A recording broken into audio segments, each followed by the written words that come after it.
मैं आप सभी का स्वागत करता हूं आपके अपने YouTube चैनल MLT क्लासेस में। यहां पे आपको क्लासेस मिलते हैं यानी कि लेक्चर्स मिलते हैं जो कि आपके NEET north set BSc MLT government jobs lab technicians के जो होते हैं उनमें हेल्प करते हैं। DMLT वालों को हेल्प करते हैं ताकि वो BMLT क्लासेस को या कह लो उनके एंट्रेंस एग्ज़ाम्स को क्रैक कर पाएँ। फर्दर ये आपको MCQs भी मिलेंगे इस पर। फ़िलहाल लेक्चर क्लासेस मिल रहे हैं। एक बात बता दूँ, MSc इन MLT फार्मेसी वायरोलॉजी और अदर सब्जेक्ट जो होते हैं जो लैब रिलेटेड या कह लो पैरामेडिक्स के जो होते हैं MSc फॉर्म्स वो निकल चुके हैं PGI चंडीगढ़ में। तो मैं सबको बोलूँगा कि एटलीस्ट आप भरो उसको, एज अ डमी ही भरो। आपको क्वेश्चंस के आइडियाज़ लगेंगे कि कैसा क्वेश्चन होते हैं, और जो फर्स्ट टाइम आ रहे फ्रेशर हैं वो उनको पक्का भरना ताकि आपको क्वेश्चंस के आइडिया लगेंगे आखिर किस टाइप के क्वेश्चंस आते हैं, प्लस आखिर एंट्रेंस से बैठ के कैसा स्ट्रेस होता है या कैसा फील होता है, क्या मतलब फर्स्ट टाइम जो होती है कह लो जो फियर होता है वो फियर आप क्रैक कर पाओगे। सो लास्ट क्लास में हमने एस्केरिस पढ़ा था, तो इस क्लास में हम स्ट्रंगोलॉइड्स पढ़ेंगे, स्ट्रंगोलॉइड्स स्टर्कोलैरिस। ठीक है, तो माता रानी का नाम लेके चालू करते हैं हम। जय माता दी। इस चैनल को लाइक शेयर सब्सक्राइब करो यार। काफ़ी लोग यहाँ से मटेरियल पढ़ के निकल जाते हैं लेकिन ना लाइक करते ना शेयर करते हैं। मैं बता चुका हूँ स्ट्रंगोलाइड्स स्टर्कोलैरिस हम क्लास में आज मिलेंगे। तो आइए इसका कुछ की पॉइंट पढ़ते हैं। Nematode, it is a nematode and round warm. Obviously ये नीमाटोड फैमिली में आता है, हमने पहले ही पढ़ चुके हैं। दूसरा था हमारा एक और एस्केरिस लुम्ब्रिकॉइड जो कि नीमाटोड जिसे हम राउंड वॉर्म भी कहते हैं। तो स्ट्रॉन्ग जो है स्ट्रंगोलाइड्स उसको भी हम राउंड वॉर्म कहते हैं। सेकेंड पॉइंट कहता है an opportunistic pathogen in immunocompromise, यानी कि उन पेशेंट्स के अंदर ये अपॉर्चुनिस्टिक पैथोजन है जो कि इम्यूनो कॉम्प्रोमाइज यानी कि जिनकी इम्यूनिटी डाउन है। Third point, causative agent of strongyloidiasis in human. एक मैं बात बता दूं, कई लोगों को हो सकता है पैरासिटिक नेम या बैक्टीरिया के नेम या किसी भी जो मेडिकल टर्म है पढ़ने में दिक्कत आती हो। उसका सबसे सिंपल समाधान जो कि मैंने अपनी भी लाइफ में यूज़ किया था, उसका सीधा तरीका ये होता है, आप उन वर्ड्स को, जैसे ये स्ट्रोंगोलॉइडियासिस है, इसको आप स्प्लिट कर सकते हो, तोड़ सकते हो अपने इच्छा अनुसार। ठीक है, जैसे कि मैं बताता हूँ क्या करना है। देखो स्ट्रॉन्ग ले लो, ये देख रहे हो स्ट्रॉन्ग, आप तो पढ़ चुके हो पहले। ठीक है, स्ट्रॉन्गी हो गया, स्ट्रॉन्ग के आगे एक और वर्ड ले लो वाई, स्ट्रॉन्गी हो गया, स्ट्रॉन्गी लॉई हो गया, लॉई डियासिस। ये तीन वर्ड में हमने तोड़ लिया। पहला स्ट्रॉन्गी यानी कि बहुत पावरफुल, स्ट्रॉन्ग, लॉई डियासिस, स्ट्रॉन्गी लॉई डियासिस। अब इसको पूरा एकदम पढ़ दोगे फ्लो में, स्ट्रोंगोलियोडोसिस। ठीक है, तो ऐसे ही आप हर वर्ड जो होते हैं उनको तोड़ ताड़ के आप याद कर सकते हो, जस्ट फॉर मेमोराइजिंग थिंग। ठीक है, और दूसरा ये वाइवा में भी काम आता है। अगर वाइवा में आप ढंग से नहीं बोलोगे तो आपकी कहीं ना कहीं इंप्रेशन डाउन होता है, और इंप्रेशन के भी वाइवा में मार्क्स होते हैं। ठीक है, सो नेक्स्ट पॉइंट पे पढ़ते हैं। ये कह रहा है होस्ट ह्यूमन। इसका ऑब्वियसली होस्ट जो होता है डेफिनेटिव होस्ट ह्यूमन ही होता है, इसमें कोई IH वाइच का कोई ऐसा सीन नहीं होता। ठीक है, यानी कि इंटरमीडिएट होस्ट का कोई मैटर नहीं है इसमें। हैबिटेट इसमें क्या होता है, स्मॉल इंटेस्टाइन, ड्यूडेनम एंड जुजिनम, यानी कि ड्यूडेनम और जेजुनम में रहता है जो कि स्मॉल इंटेस्टाइन का ही एक पोर्शन है। इन्फेक्टिव फॉर्म टू ह्यूमन है इसका फाइलरी फॉर्म लार्वा, लिखा हुआ है infective form filariform larva. Mode of infection, आखिर ये इन्फेक्ट कैसे करता है, किस रास्ते से करता है। पहला, penetration of skin by filariform larva in the soil. Obviously skin को पेनिट्रेट करके, जो कि कौन पेनिट्रेट करेगा, फाइलरी फॉर्म लार्वा जो कि मिट्टी में है। ठीक है, ऑटो इन्फेक्शन यानी कि खुद से इन्फेक्शन। अब ये penetration of skin by filariform larva in soil और ऑटो इन्फेक्शन कैसे होता है वो नेक्स्ट स्लाइड में पढ़ेंगे। ठीक है, ये पूरी लाइफ साइकिल में, ये फिलहाल ये जो पढ़ रहे हैं बड़ा की पॉइंट्स है। ठीक है, it is a parthenogenic worm that is female produces fertile eggs और larvae without mating with male. ये बहुत ज़्यादा इंपॉर्टेंट है। ये पार्थिनोजेनिक वॉर्म जो होता है ना, ये अभी तक जो हमारे सिलेबस में वो ये एक ही में है, आई थिंक एक में एक और में है, हाँ ये एक ही में है, और ये बहुत ज़्यादा इंपॉर्टेंट है फिलहाल। पार्थिनोजेनिक का मतलब होता है फीमेल बिना मेल से मेटिंग किए हुए, मिलन किए हुए भी अंडे दे सकती है। ठीक है, तो बड़ी यूनिक प्रॉपर्टी है फीमेल की, यानी मेल्स की ज़रूरत ही नहीं। फाइलरी फॉर्म, नेक्स्ट पॉइंट है, filariform larva moves rapidly in the body hence called as larva currens. ये देखो ये क्या कह रहा है कि फाइलरी फॉर्म लार्वा होता है वो बहुत स्पीड से मूव करते हैं, इसीलिए इन्हें हम लार्वा करेंस कहते हैं। इनकी स्पीड भी देखो पॉइंट लिखा हुआ है 3 to 4 सेंटीमीटर्स पर आवर, हर घंटे 3 से 4 सेंटीमीटर ही मूव कर सकते हैं। हमारे हिसाब से बहुत कम है क्योंकि हम ह्यूमन्स हैं, लेकिन ये एज अ पैरासाइट आप देखो तो ये बहुत फास्ट है। ठीक है, नेक्स्ट पॉइंट में देखते हैं क्या लिखा है। Strongyloides stercoralis is broadly distributed in tropical and subtropical areas across the globe. यानी कि जो स्ट्रोंगालॉइड्स हैं ये पूरे धरती पे फैले हुए हैं उन एरिया में जहाँ पे ट्रॉपिकल और सब ट्रॉपिकल एरिया मिलता है, यानी कि वहाँ पे जहाँ पे वर्षा ऋतु पाई जाती है धरती पे। नेक्स्ट स्लाइड में क्या कहते हैं देखते हैं। Infection with parasitic female have been detected in other primates, ठीक है, एंड डोमेस्टिक डॉग्स। यानी कि ये जो इन्फेक्शन है स्ट्रोंगालोइडेसिस वो काफ़ी और प्राइमेट्स में भी मिलते हैं, जैसे कि चिंपांजी हो गया, बंदर हो गया, और घरेलू कुत्तों में भी मिल सकता है, ठीक है, मिल सकता है, ये वाली बात है, लेकिन मोस्टली ये ह्यूमंस को इन्फेक्ट करते हैं। नेक्स्ट पॉइंट, स्ट्रोंगालॉइड्स फेल्लेबोर्नी सब species is a parasite of old apps and monkey, ठीक है, यानी पुराने ज़माने में जो बंदरों में या कह लो मंकीज़ में जो उनकी ये स्पीशीज़ होती हैं उनमें पाई जाती थी, और ये नाम भी हो गया एक तरीके से old world apes and monkeys. या आपको क्वेश्चन में ये भी आ सकता है name the parasite of old world apes and monkeys. देखो धीरे धीरे कंपटीशन ना बहुत हार्ड होते जा रहे हैं। आज से 2016-17 में देखोगे और आज के पेपर्स में देखोगे, या मैं खुद ही देखता हूँ, मुझे बहुत ज़्यादा ड्रास्टिक चेंज मिलता है, ठीक है। तो अब जो है क्वेश्चन, जो पहली बात बता दूँ, सिलेबस कुछ नहीं होता। एक एंट्रेंस एग्ज़ाम का, चाहे आप जॉब का पेपर दे रहे हो, चाहे आप BSc MLT का पेपर दे रहे हो, नॉरसेट हो या नीट हो, एंट्रेंस एग्ज़ाम का कोई सिलेबस नहीं होता है, मेक श्योर दैट। तो आप जितना मेमोराइज़ कर सकते हो अच्छे से उतना मेमोराइज़ करो, बार बार रिवाइज़ करो। तो इसलिए हालांकि स्ट्रोंगालॉइड्स फेल्लेबोर्नी जो है वो रेगुलर लेक्चर क्लासेस का इम्पॉर्टेंट पॉइंट नहीं है, but for the competitive exam it is important and it can be a winning point for you, ठीक है। तो parasite of old world apes and monkeys is Strongyloides fuelleborni, ठीक है। Next point क्या कहता है, transmission has been reported during summer month in temperate areas. यानी कि ट्रांसमिशन जो है इसका ये कई बार समर एरियाज़ में, यानी कह लो समर वेदर में, समर के महीने में इसका पाया जाता है, कई बार मिला है ऐसा case. Most common in areas with poor sanitation, rural and remote communities, institutional settings and among socially marginalised group. यानी कि मोस्टली उन एरिया में मिलते हैं जहाँ पे साफ़ सफाई का खासा ध्यान नहीं रखा जाता, जिनको सोशली अलग करके रखा जाता है, ठीक है, वहाँ पे ये ज़्यादा पाया जाता है। नेक्स्ट पॉइंट क्या कहते हैं, एनिमल एसोसिएटेड स्ट्रोंगालॉइड स्पीशीज में produce mild cutaneous infection in human host but do not cause true strongyloidiasis. यानी कि वो स्ट्रोंगालॉइड स्पीशीज जो कि एनिमल्स में इन्फेक्शन कॉज करते हैं वो ह्यूमंस में हो सकता है, मे बी स्किन का इन्फेक्शन कॉज कर सकते हैं, ठीक है, लेकिन पक्के तौर से स्ट्रोंगालोइडियोसिस कॉज नहीं करेंगे। टिपिकल जो स्ट्रोंगालॉइड इन्फेक्शन है वो कॉज नहीं कर सकते। नेक्स्ट स्लाइड पे बढ़ते हैं हम। अब है लाइफ साइकिल, इसकी लाइफ साइकिल हम पढ़ेंगे। तो लाइफ साइकिल का पहला फॉर्म क्या कहते हैं, rhabditiform larvae are passed in the stool. Okay, rhabditiform जो लार्वे हैं वो स्टूल में पास कर दिए जाते हैं। Develop into either infective filariform larvae और free living adult males and female. यानी कि ये जो रेबिडिटी फॉर्म लार्वे हैं वो फर्दर या तो इन्फेक्टिव फाइलरी फॉर्म लार्वे में डेवलप हो सकते हैं या फिर प्रॉपर एडल्ट्स में डेवलप हो सकते हैं। नेक्स्ट पॉइंट क्या कहता है, worms produce eggs from which rhabditiform larvae hatch and become infective filariform. यानी कि जो एडल्ट मेल्स हैं, मेल्स एंड फीमेल्स, इनको ये वर्म्स कह रहे हैं, यही वर्म्स जो होते हैं मेल और फीमेल एग्स प्रोड्यूस करते हैं, जिससे फिर further रेबिडिटी form larvae hatch out होते हैं उस एग से, और फिर वो फाइलरी फॉर्म लार्वे बन जाते हैं जो कि इन्फेक्टिव है ह्यूमंस में, ठीक है। तो ये तो यहाँ पे हो गया पॉइंट।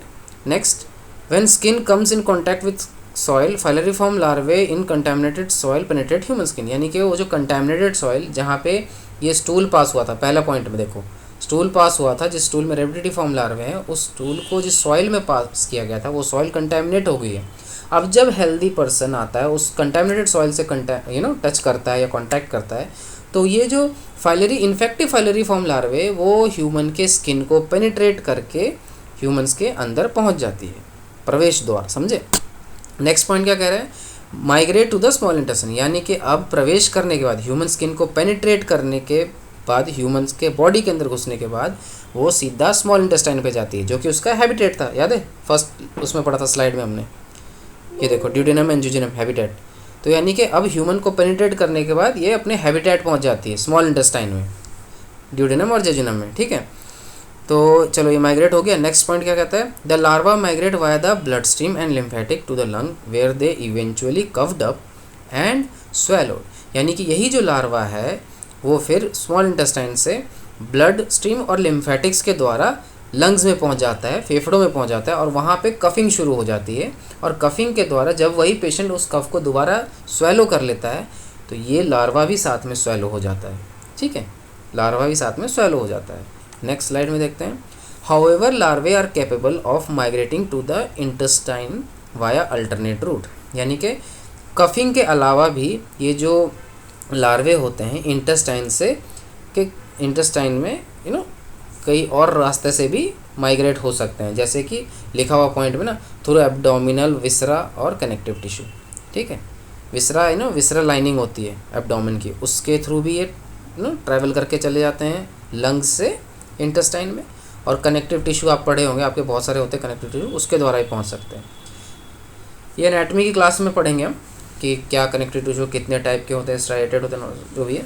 ठीक है, नेक्स्ट पॉइंट पढ़ते हैं। In the small intestine the larvae shed twice and become adult worm, यानी कि स्मॉल इंटेस्टाइन जेजुनम और डेडुनम और जेजुनम, डीजे जिसे कहते हैं, ये लार्वे 2 बार अपनी स्किन कह लो शेड करते हैं, यानी कह लो मैच्योर होते हैं और एडल्ट वर्म में बन जाते हैं।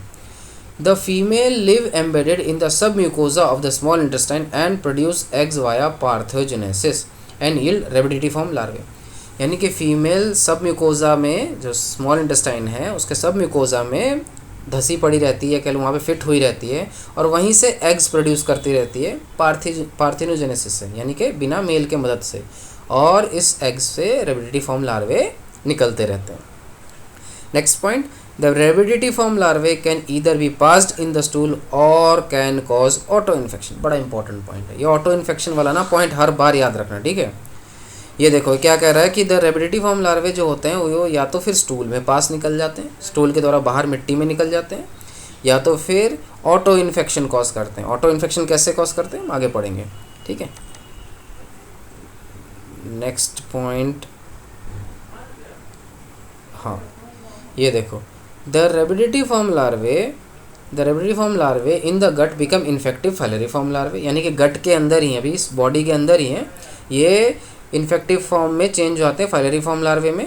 ठीक है, और फिर next point, penetrate either the small intestinal mucosa और the skin of the perianal area resulting in auto infection, यानी कि ये जो रेबिडिटीफॉर्म लार्वे गट के अंदर ही फाइलेरिफॉर्म लार्वे में कन्वर्ट हो जाते हैं, और फिर इंटेस्टाइनल म्यूकोजा को, यानी म्यूकोजल लाइनिंग को पेनिट्रेट करके, या फिर पेरिएनियल एरिया के पास, यानी कि जो लार्वे अब एनस के बाहर चले गए उस एरिया को पेनिट्रेट करके ऑटो इन्फेक्शन कॉज करते हैं।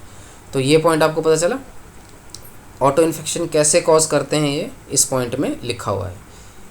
मैं दोबारा रिपीट कर देता हूँ। जब रेबिडिटीफॉर्म लार्वा यानी कि जो अंडे थे वो फीमेल ने क्या किया, सब म्यूकोजा से इंटेस्टाइन में हैच किया, उनमें से कुछ एग या तो बॉडी के साथ बाहर निकल गए स्टूल में फीसिस के साथ, और कुछ एग बॉडी के अंदर यानी कि गट के अंदर ही रह गए। अब वो एग जो गट के अंदर रह गए वो रेबिडिटीफॉर्म लार्वे हैं, और वो बाद में कन्वर्ट हो गए फाइलेरिफॉर्म लार्वे में। वही फाइलेरिफॉर्म लार्वे अब इन्फेक्टिव हैं, तो क्या करेंगे, वो इंटेस्टाइनल म्यूकोजा को, म्यूकस लाइनिंग को पेनिट्रेट करेंगे और ऑटो इन्फेक्शन कॉज करेंगे। दूसरा रास्ता, पेरिएनल एरिया पे जो एग्स लगे होंगे, यानी एनस के आसपास के एरिया के पास जो एग्स चिपके रह गए होंगे रेबिडिटीफॉर्म लार्वे के, जो कि फाइलेरिफॉर्म लार्वे में कन्वर्ट हो चुके हैं, वो अब पेरिएनल एरिया को, यानी कि एनस के पास के एरिया को भी पेनिट्रेट करेंगे और दोबारा ऑटो इन्फेक्शन कॉज करेंगे। यानी कि 2 रास्ते हैं ऑटो इन्फेक्शन के, इंटेस्टाइनल म्यूकोजा का पेनिट्रेशन, दूसरा पेरिएनल एरिया का पेनिट्रेशन। ठीक है, penetration of 2 organs, intestinal mucosa, perianal area. Got it? नहीं समझ में आया हो तो कमेंट में करना बात जो भी हो, या फिर रिवाइंड कर लो। नेक्स्ट पॉइंट क्या कह रहा है यहाँ पे वो भी हम देख लेते हैं।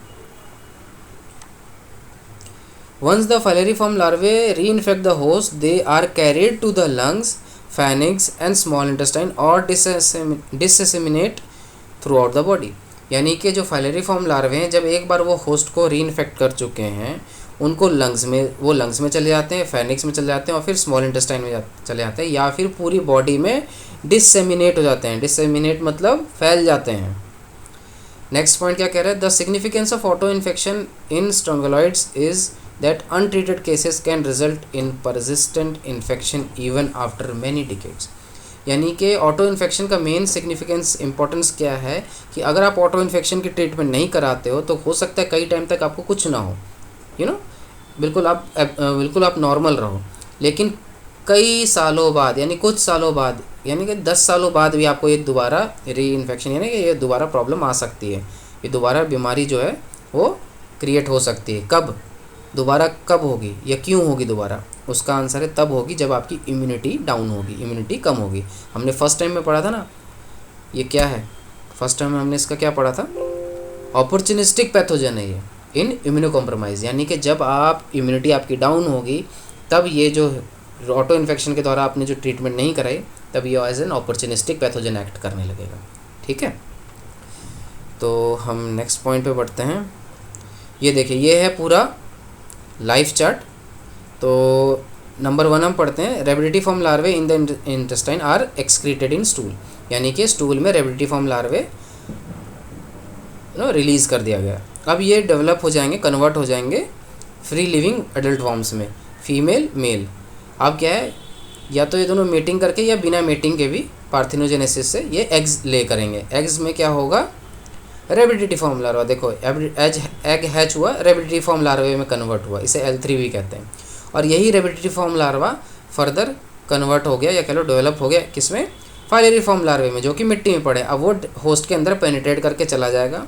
होस्ट के अंदर पेनिट्रेशन के बाद क्या होगा, ये कई वेज से डायरेक्ट इंटेस्टाइन में, स्मॉल इंटेस्टाइन में पहुंच जाएगा। स्मॉल इंटेस्टाइन में जाके ये अडल्ट वॉर्म में कन्वर्ट हो जाएगा। देखो ये अडल्ट वॉर्म में कन्वर्ट हो गया।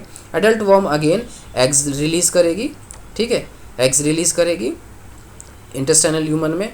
और यही एग 2 तरीके से इन्फेक्ट फिर से करेगा, या तो ये ऑटो इन्फेक्शन कॉज करेगा, ठीक है, रेबिडिटी फॉर्म लार्वा, फिर कन्वर्ट होगा फाइलरी फॉर्म लार्वा में, ठीक है, और फिर अगेन ये सब म्यूकोजल पर बताया था ना लास्ट स्लाइड में, सब म्यूकोजल लेयर को पेनिट्रेट करके चला जाएगा लंग्स में एंड ऑल फेरिंक्स से, और फिर स्मॉल इंटेस्टाइन, या फिर जो पेरिएनल एरिया पे लगा रह जाएगा, चिपका रह जाएगा रेबिडिटी फॉर्म लार्वे, वो पेरिएनल एरिया को ही पेनिट्रेट करके एनाल लंग्स में पहुंच जाएगा और स्मॉल इंटेस्टाइन में। या फिर ये तो एक तरीके से हो गया ऑटो इन्फेक्शन। दूसरा रास्ता क्या था, स्टूल में चला जाएगा ये, ठीक है, और फिर से ये साइकिल रिपीट होने लगेगी। एक बीच में ये तरीका होता है इसका कि अगर ये स्टूल में है, ठीक है, तो ये कई बार डायरेक्टली ही फाइलरी फॉर्म में कन्वर्ट भी हो जाता है। इसे ये जो बीच की ये 2-4 साइकिल है ये करने की ज़रूरत ही नहीं पड़ती है, ठीक है, इससे वॉर्म में बनना और एग्स देना ज़रूरत ही नहीं पड़ती है, डायरेक्ट कई बार जो है फाइलरी फॉर्म लार्वे में ही कन्वर्ट हो जाता है। तो ये बड़ा ही तगड़ा मतलब इसका लाइफ साइकिल बड़ा ही क्विक और एब्रप्ट है, ठीक है। तो खैर यहाँ पे हम एक चीज़ देखते हैं, डायग्नोस्टिक स्टेज क्या है, स्टूल सैंपल में हमें रेबिडिटी फॉर्म लार्वे मिलना, this is the diagnostic one. और इन्फेक्टिव फॉर्म टू ह्यूमन हमने पहले भी पढ़ चुके थे, जैसे है फाइलरी फॉर्म लार्वे। 2 चीज़ याद रखना, ठीक है, ये MCQ में बहुत इंपॉर्टेंट रहता है। नेक्स्ट स्लाइड, क्लिनिकल सिग्निफिकेंस इसका क्या है वो देखते हैं। मोस्टली एसिम्टोमेटिक, मोस्टली इसमें कोई सिम्टम्स होते ही नहीं है। Localise प्रोराइटिस at the skin of penetration, यानी कि लोकलाइज जिस एरिया में, जिस स्किन पे ये पेनिट्रेशन करके एंटर किया होगा बॉडी में, उस एरिया में यानी कि उस पॉइंट पे काफ़ी ज़्यादा इचिंग होगा और पस्सा बना रहेगा या रेडनेस हो जाएगी, रैशेस पड़ जाएंगे।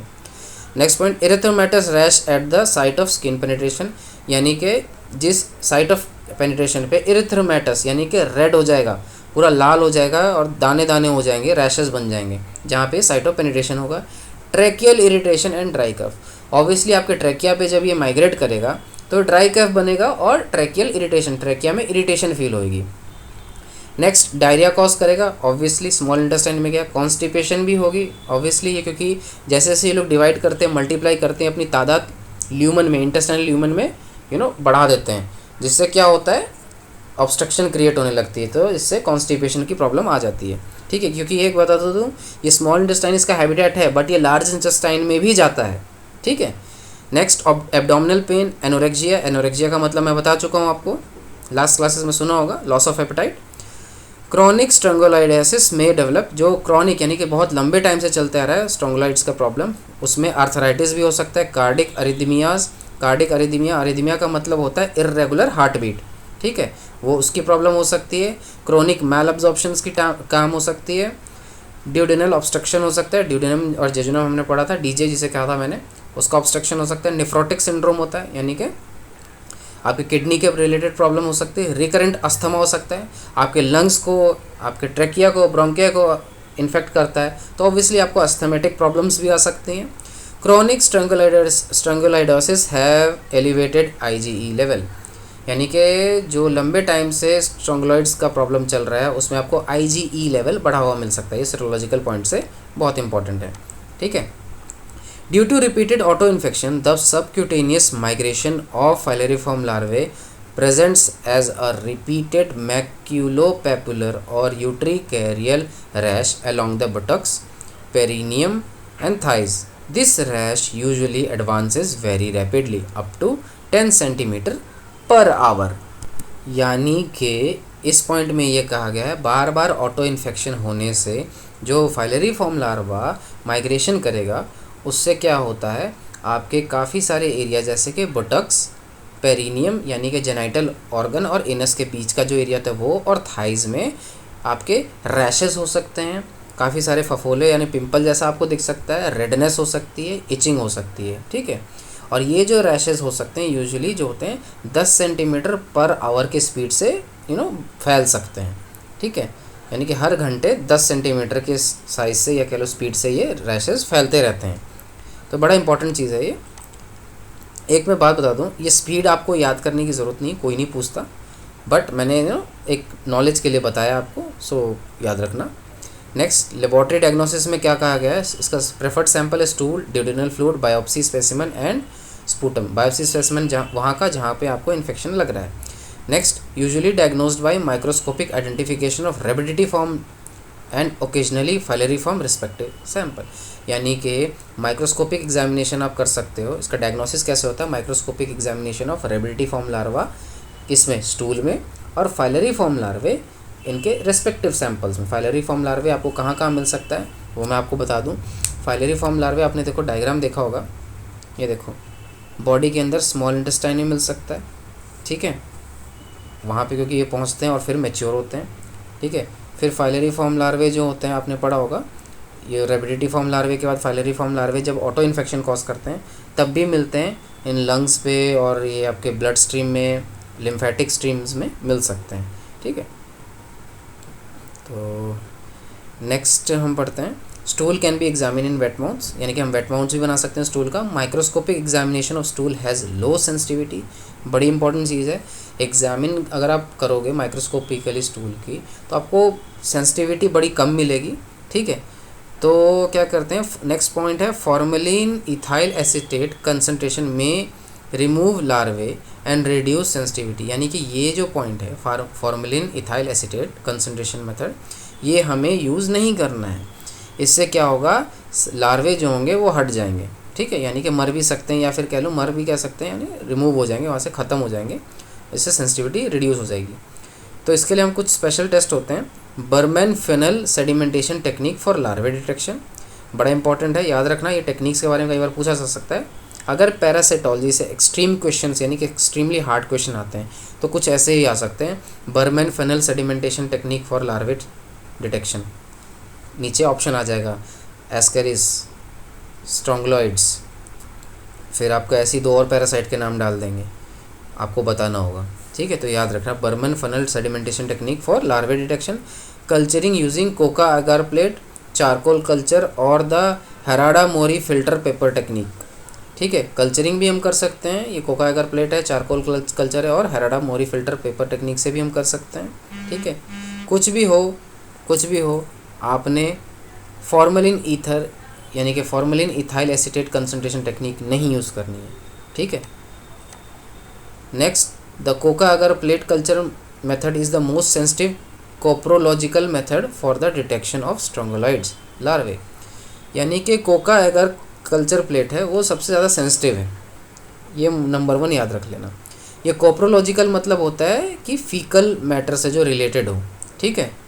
कोप्रो मतलब होता है फीकल, और कोप्रोलॉजिकल मतलब फीकल मैटर के स्टडी के थ्रू जो होता है ना, उसे हम कोप्रोलॉजिकल बोलते हैं।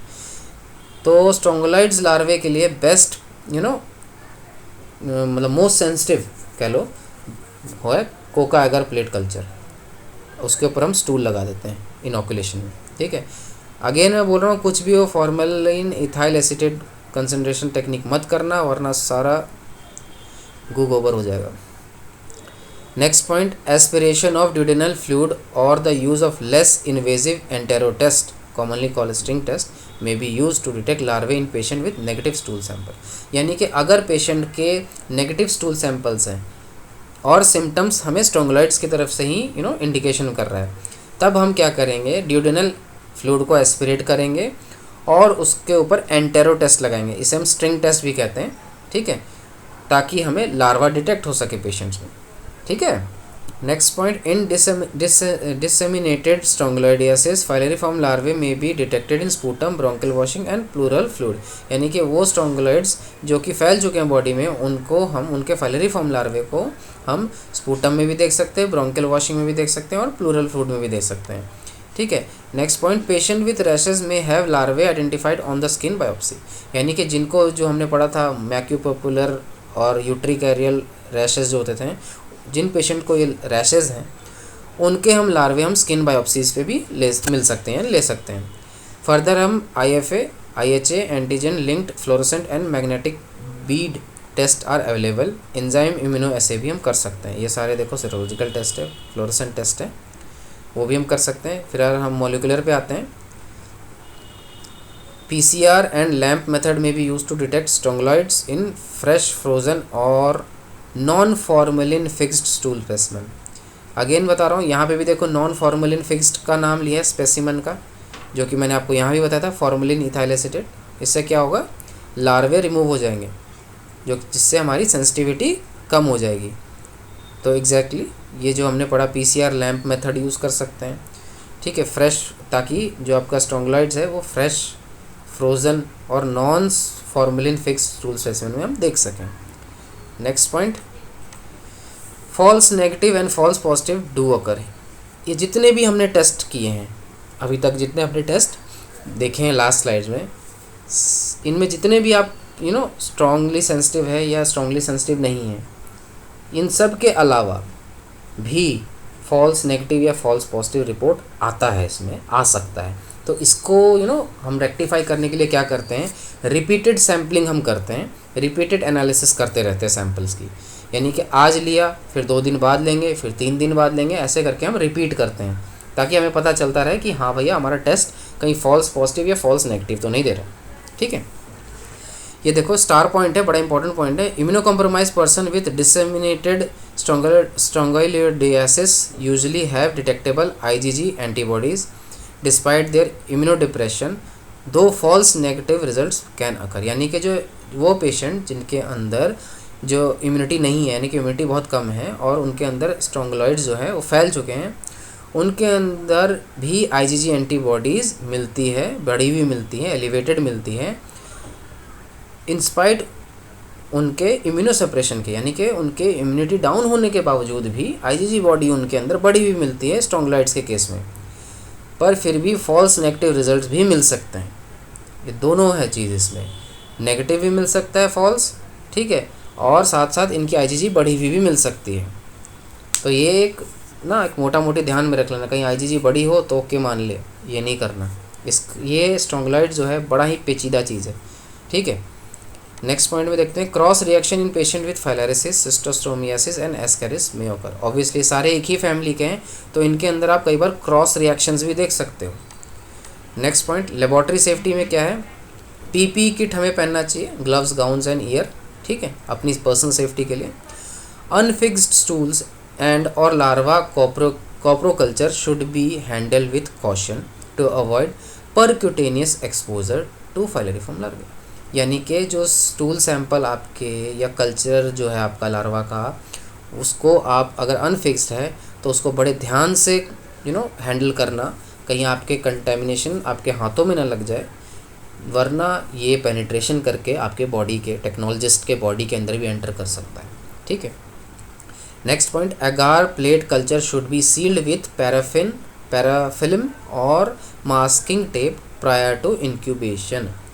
यानी कि इंक्यूबेशन से पहले ये जो एगार प्लेट होता है, कल्चर होता है, उनको भी पैराफिल्म से या मास्किंग टेप से सील करके रखना चाहिए, ठीक है, ताकि कंटेमिनेशन इनमें ना आए।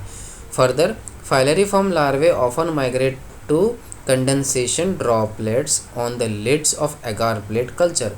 Care should be taken when reading culture और ओपनिंग कल्चर प्लेट। यानी कि जो फाइलरीफॉर्म लार्वे होते हैं वो कई बार, जैसे आपने कल्चर प्लेट लगाया होगा माइक्रोबायोलॉजी में या पैरा में, मोस्टली माइक्रो में आप देखते हो, तो पेट्री डिश में ऐसे ढक्कन होता है, ऊपर उसका कवर होता है। तो जब जब वो आप उठाते होंगे, आपको याद होगा, आप उठाते हैं तो उसका जो लिड होता है, ढक्कन जो होता है पेट्री डिश का, उसके ऊपर आपको कंडेंसेशन, थोड़ी फॉग सी दिखती है ना, कई बार आपको उस पर ड्रॉपलेट से दिखते हैं। तो उन ड्रॉपलेट्स में भी फाइलरीफॉर्म लार्वे माइग्रेट करके सेटल हुए रहते हैं।